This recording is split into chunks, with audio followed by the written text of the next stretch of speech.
Bon, citoyens, citoyennes français, françaises, aujourd'hui on va regarder une archive de l'INA de 1986 avec une question très simple. Le 8 mai, pour vous, c'est quoi? Et bien sûr que je fais cette vidéo parce qu'on est le 8 mai, bien sûr. Mais si j'ai pris cette archive, c'est parce que c'est ça qui est intéressant, c'est qu'on va voir qu'en 1986, déjà, certains ne savaient pas vraiment.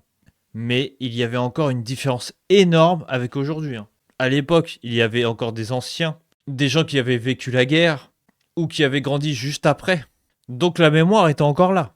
Vous allez voir que des fois c'est fragile, parfois un peu flou, mais elle était encore vivante. Et c'est pour ça que je vais essayer de trouver ça pour demain, un micro-trottoir qui date de 2026 ou 2025 sur le 8 mai, pour justement qu'on puisse comparer. Et comme ça on pourra se poser la question, qu'est-ce qui reste de la mémoire quand plus personne ne la transmet? Alors c'est parti, on regarde. Mais pour vous, c'est quoi? Ah, je sais pas. C'est pas la libération, l'armistice là, en 1945. Donc voilà, ça commence fort, on a déjà deux personnes et le premier, même en 1986, le 8 mai, avait déjà disparu. Il ne savait pas. Pourtant, il n'y avait pas de TikTok, pas de Snapchat, pas de scroll infini, et pourtant, déjà, il était là en train de dire « je sais pas ». Et ensuite, on a cette dame qui n'était pas complètement à côté, elle part de Libération, et ensuite elle arrive à revenir directement à l'armistice de 1945. Au début, on partait sur du flou, mais ensuite la base est revenue. Bah, c'est l'armistice. Oh, lui, il a tout sauvé, lui. Là, c'est respect, là. Il a dit ça tellement spontanément. Je me rappelle plus. On sait plus. Commémoration de.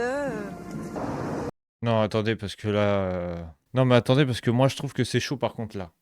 Commémoration de... Elle n'arrive même pas à finir. Alors, attention, je vais quand même faire une petite nuance. Je ne dis pas qu'elle a vécu la guerre comme une adulte, mais... Excusez-moi, hein, en 1986, quand on voit une femme de son âge, elle a grandi dans l'après-guerre, elle a grandi dans une France où la Seconde Guerre mondiale, ce n'était pas juste un vieux chapitre de manuel scolaire, c'était encore ancré dans les familles, dans les anciens, dans les discussions, dans les blessures du pays, dans les monuments, sûrement même dans les histoires qu'ils se racontaient à table.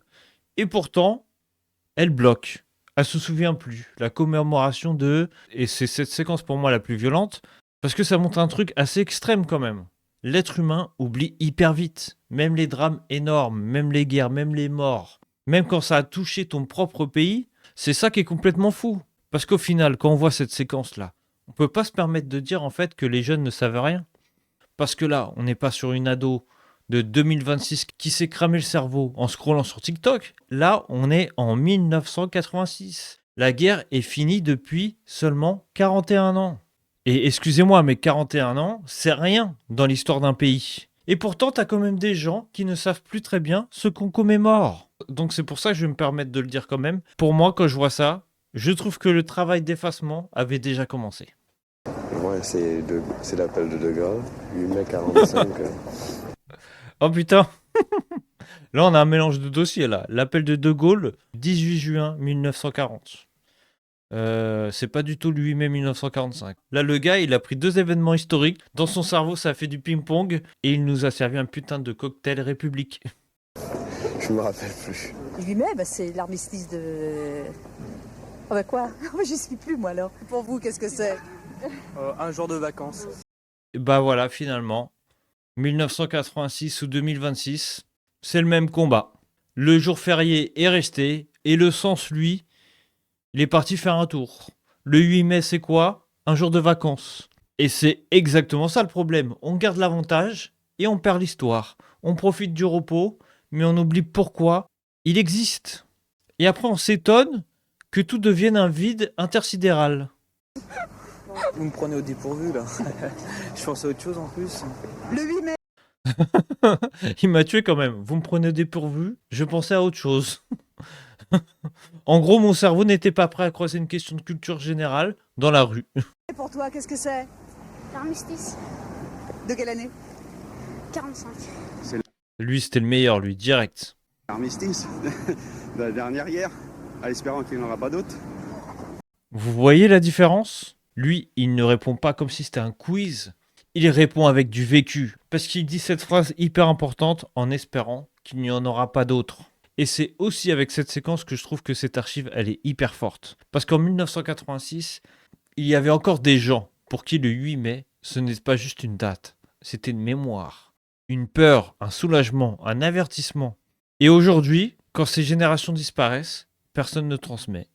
Il reste quoi? Un jour férié, un pont, une promo de barbecue et une génération qui dit « Je sais pas, mais je suis bien content de pas aller bosser. C'est les vacances. » C'est relativement important. Sinon, peut-être qu'on y sera encore. Et voilà, la fin, elle est incroyable. Parce que c'est ça le vrai fond au final. Le 8 mai, c'est pas simplement une date, c'est la fin d'un cauchemar en Europe. C'est le rappel que ce qu'on prend pour acquis aujourd'hui a été payé hyper cher. Et quand tu oublies ça, tu ne deviens pas simplement un ignorant, tu deviens fragile. Parce qu'un peuple qui oublie son histoire, n'oubliez jamais cette phrase, il devient beaucoup plus facile à manipuler. Donc voilà, ce que je trouvais intéressant avec cette archive, c'est qu'elle ne montre pas seulement que certains Français ne savaient pas, ça nous montre aussi autre chose. Comme 1986, il y avait déjà des gens qui avaient oublié, déjà des confusions, déjà des gens qui répondaient « jour de vacances, je ne sais pas », mais on a vu aussi qu'il y avait des gens qui s'en souvenaient encore, qui avaient connu la guerre, qui savaient ce que ça voulait dire. Et quand on voit en 2026, c'est là que ça devient inquiétant, parce que cette mémoire, elle disparaît.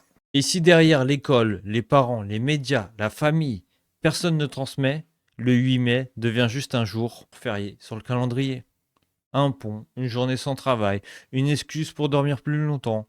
Et c'est exactement ça le problème. On garde les jours fériés, on garde les avantages, on garde les cérémonies, mais petit à petit, on perd le sens. Donc c'est pour ça aussi que j'ai pris cette archive de 1986, parce qu'elle ne dit pas seulement « avant c'était mieux », elle dit surtout que avant il restait encore des témoins. Et aujourd'hui, s'il n'y a plus de témoins, il faut au moins qu'il reste la transmission.